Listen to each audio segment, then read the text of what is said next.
Well, my mic is off and yours is on. Time for Social Watch. This is the third part of the show. In case you're just joining us, not to worry. We've been streaming live on YouTube, so you can just wind back and catch that part of the conversation. Where do we start on Social Watch today? We did an opinion poll, Robert, and we asked, have you ever borrowed from a digital lending app and why? And 60% said yes and 40% said no. Thank you very much. So let's sample some of the feedback that people sent us. At Calista Scully said, yes, I had traveled up country and needed quick cash. That is when I was introduced to the world of mobile lending apps. Within no time, I was borrowing even for the most mundane reasons.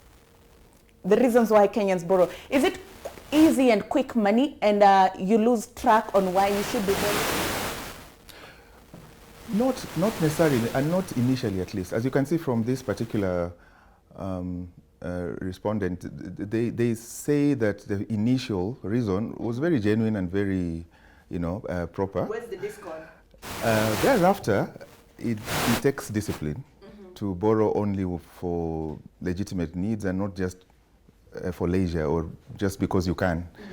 And I think that will take a lot of consumer awareness, financial literacy, for us to get to that level. Because I agree that for most people, it's a very new phenomena. And sometimes beyond the first need, I think how it's managed thereafter is not very clear. Okay, there you go. It takes financial discipline. Let's take a look at another opinion. No, because they don't help. Do they? That could be true for some people. It's not everyone who borrows on mobile apps. You borrow if there's a need, and I completely support that. If they don't help you and there's no need for borrowing, by all means do not. Okay, let's take a look at another opinion here. And Sharon Atieno 88 says, yes, I had some emergencies I had to meet and it was hard to borrow from individuals. I love that it's private and works just okay if you pay back your dues in time. This just goes to pay back your dues in time or you'll face the fine. It's not always fire.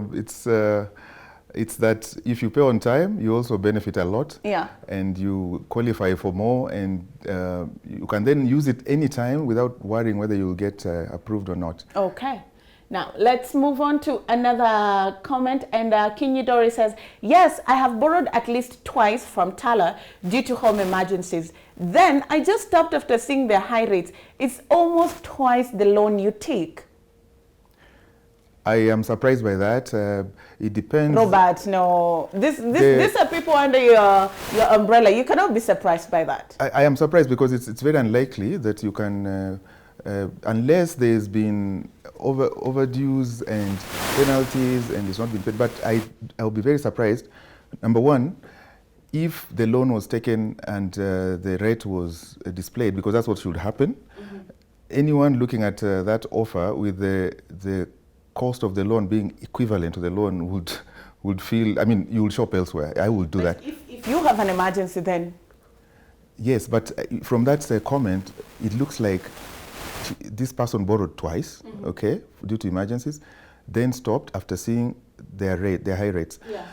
If it doesn't, it seems like they discovered that the rates were high after the fact. Yeah.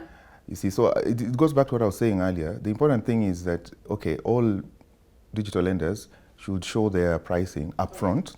If they knew that it was twice as expensive, it cost twice the amount that they were borrowing at the beginning and they really needed it, then you can say they went in, with their eyes open. Yeah. But even then, unless I see the particular case, I know this particular lender and I do not think they charge their rates that is equal to the loan. They will be out of business. Okay. Now, we move on to WhatsApp now. And Dennis Minor says, no, they lend too little. 2,500 ain't cash to someone who is stranded. You need like 100K so you can invest and grow. Okay, interesting. So, yes, the reality is that digital lenders are not set up to invest high amounts. Those kind of amounts, quite honestly, will come from banks. Maybe as the industry develops and grows, the amounts will also grow.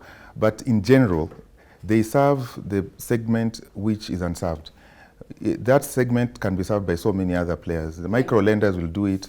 The traditional banks will do it. The reality is that most of those institutions will not give you 2,500. on the spot when you need it. And usually those are the amounts that people need on emergencies. Yeah. Usually 100,000, it could be an emergency, but most of the time you can plan for it. So it doesn't really lend itself to the convenience and the spontaneity that a digital platform provides. Okay. Let's take a look at another. Jack Sparrow says, yes, I needed to pay for another loan. I borrow from you to pay another one.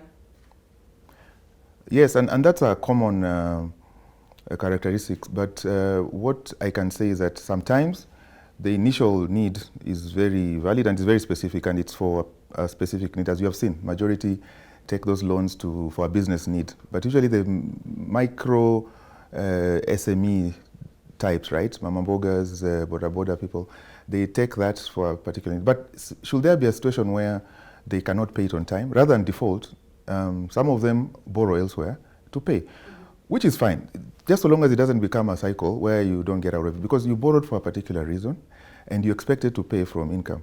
But emergencies come up, things happen, you get accidents, it takes you longer.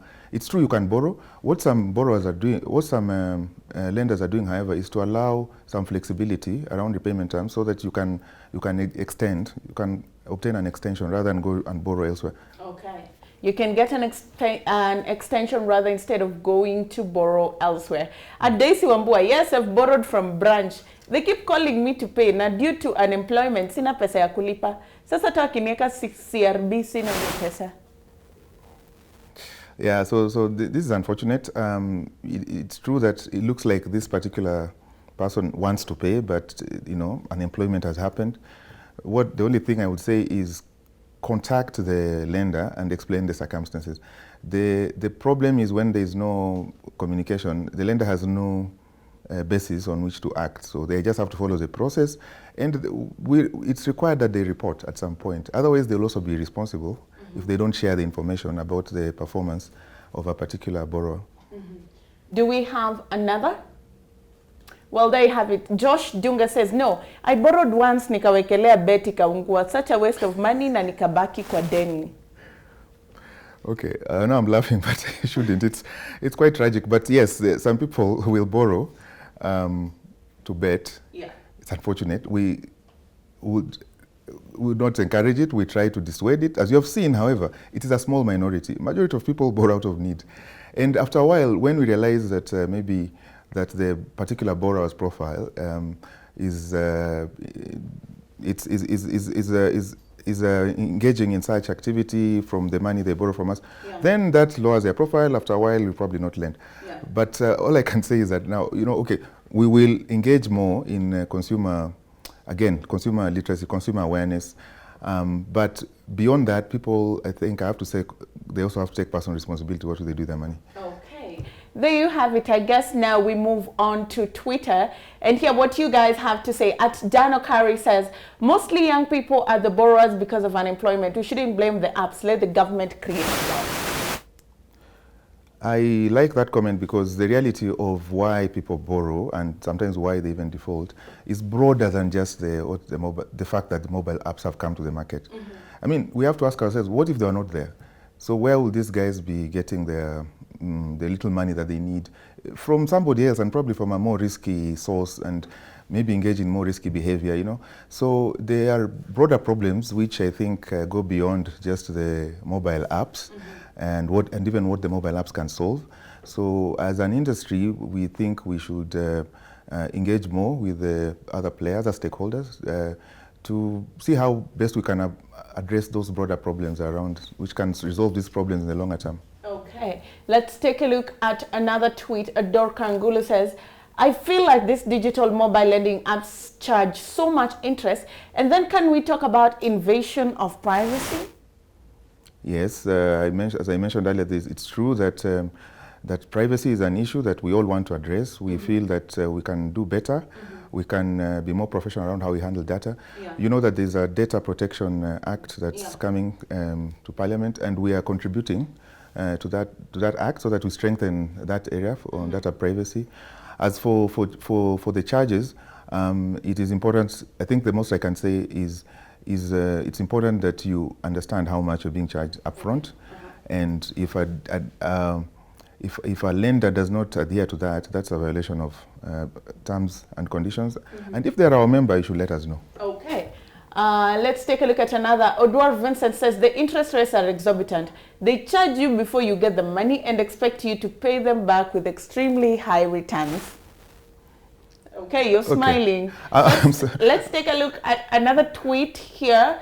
At Kevin Kabuya says, as Zenka, what is your position on the coming in of the CBK? And is the industry rogue with exorbitant interest rates and Shylock-like behaviors in debt collection? Okay, first, my position here is not as Zenka, but as DLAC we have a position as the industry body, and we welcome the CBK's